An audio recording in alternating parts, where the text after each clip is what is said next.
what we did, we decided to throw together this retreat that we have really been focusing on and on wanting to create in our minds since we moved out here. Part of the reasons why we decided to move to Mallorca is to be able to facilitate these retreats. And so, we were kind of off the bat of these complete control programs, cohorts. We were like, let's try and put something together. And it was all quite last minute, but we managed to throw something together.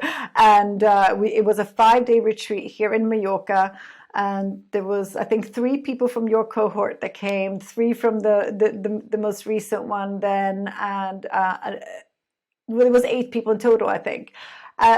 Tell us a little bit about what that was like for you. You've done all this connecting online, and all of a sudden you're meeting people in person, and what was that for you? Wow, this is going to be a hard one to articulate, because it was, for me, and sorry if I get a little emotional, because I almost didn't go on this trip because I was afraid. And if it's okay if I back up a little bit and just give you a little bit of insight that, I'm driven, I'm stubborn, I'm tenacious, and all those things. But with COVID, I changed. I already had a problem. I already had issues, but it just got worse. And so for me, I mean, when I say I sit on the couch on the weekends, that means I sit on the couch. And so for me, I didn't go out and do things much anymore, and stopped hanging out with my friends and all of that. And so it was a big deal for me to get on an airplane, because I'm from Indiana, to get on an airplane and go to Spain and do this. It comes down to a leap of faith. And the second I got there, and I saw the beautiful villa and the resort and met everyone, including yourself, I just really felt, it felt like home to me, if that sounds a little cheesy, but it did. And I felt this connection with people early on in that, in the process. And then, of course, the things that we did were amazing.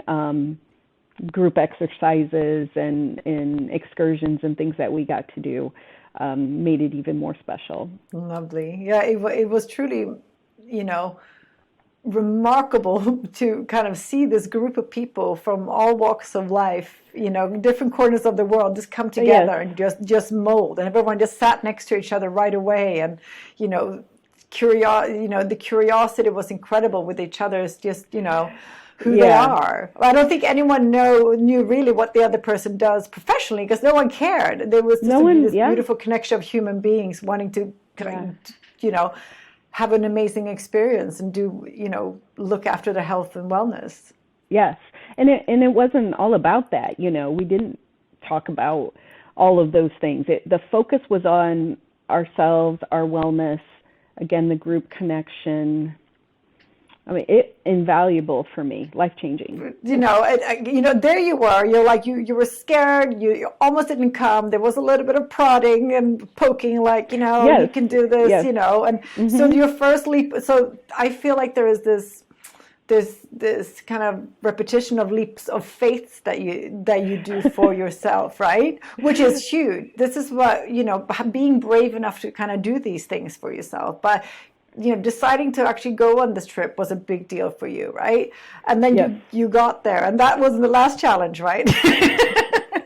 There will be more challenge throughout the weekend, throughout those 5 days. So do you want to share what your most prolific moment of self-discovery was during that week?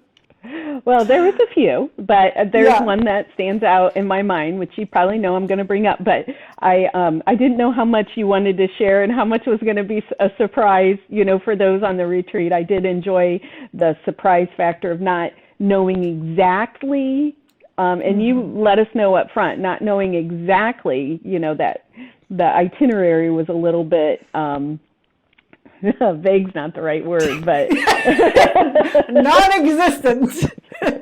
Yeah. Because there was a purpose behind that, Jen, right? Yeah, and of course. I How many times did I jump off that cliff? Oh, at least three. At Okay. least three. And you jumped off a higher cliff than I did. It was a challenge for me, and challenges, I'm using that lightly. I did not know that I could do that. Jump off a cliff into the Mediterranean with a group of people that I don't know. Yeah. I've got this beautiful image. Yeah. I have this image of the third time I did it. It was such a struggle, and Mark, Wim Hof, he was there and he helped me through it. All of you guys helped me through it. I'll never forget looking down off that cliff and seeing everybody down there that had jumped before me, and they're all clapping and cheering and chanting. Yeah. You're like, I don't have a choice. I have to do it. Oh, I mean, I had to do it, and I did it. Yeah. It was so freeing. It really was freeing, because there was that part of me that was like, okay, I'm just not going to do this. I'm just not going to. But I did. I did. Yeah. And it was wonderful, and I would do it again.